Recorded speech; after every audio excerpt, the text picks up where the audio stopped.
За улсын их хурлын 24 гишүүд нийлж нийгмийн ажлын тухай хуулийг санаачлан өнөөдөр өргөн барьлаа. Бид нар халамжаас хөдөлмөрт гэдэг бодлогын тухай маш их ярьдаг. Гэтэл халамж авдаг хүмүүс төр олон төрлийн хүмүүс байгаа. Хөгжлийн бэрхшээлтэй хүмүүс ч байгаа, бие даан амьдрах чадваргүй, ахмад наснууд ч байгаа, нийгмийн янз бүрийн бүлгүүд байгаа. Тэр хүмүүс дотор хэрвээ давуу талыг нь хөгжүүлж чадах юм бол, чадваржуулж чадах юм бол хөдөлмөр эрхлэх бололцоотой нөөц боломжууд байдаг. Тэгэхээр нийгмийн ажил гэдэг мэргэжлийн гол үн цэн нь юу вэ гэхээр энэ давуу талуудыг нь гаргаж ирж нөхцөл байдлын үнэлгээ хийснээр ирээдүйд тэр хүмүүсийг өөрийн амьдралдаа эзэн болох тэр алхам руу төхүүлсэн ийм төрлийн үйлчлэгийг ингээд цогцоор нь үзүүлэх ёстой байгаа.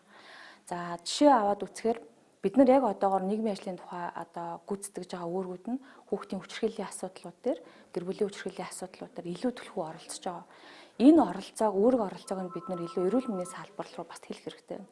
Яагаад гэвэл хүнд өвчин эмгээс болоод хүмүүс мөн халамж аваад эсвэл бие даах чадварын хувьд зан үйлийн хувьд эрсдэл учиртай. Тэгэхээр эдгээр үйлчилгээнүүдийг нэмж шинээр томьёолж яг бүрэн утгаар нь хэрэгжүүлэхийн тулд салбар дунд уялдаа хэрэгтэй байгаа. Тэгэхээр нийгмийн ажлын хуультай болсноороо бид нар мэргэжлийн холбоотой болно.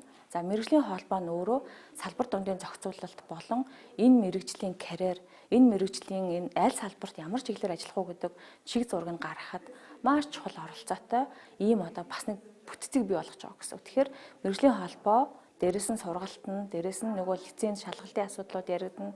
Дээрээс нь нийгмийн баталгааны асуудлууд бас яригдана гэсэн. Ер нь нийгмийн эмзэг бүлгийн асуудлууд ядуурал, хүчирхийлэл аливаа асуудал болохоор тэнд хамгийн түрүүнд хэн очтгоо нийгмийн ажилтнууд очиж байгаа. Гэтэл нийгмийн ажилтан өөрөө нийгмийн баталгаа асуудал нь бас эмзэг байгаад байна. Тэр хүнд ямар ч хангамж юм уу тусгай бэлдсэн юу гэдгийг ажлаа үүргээ гүйцэтгэхэд нь хамгаалтын асуудлууд нь маш сул байгаа учраас энэ асуудлуудыг бид нар энэ хуулиараа шийдэхээр ийм харилцааг зохицуулж байгаамаа.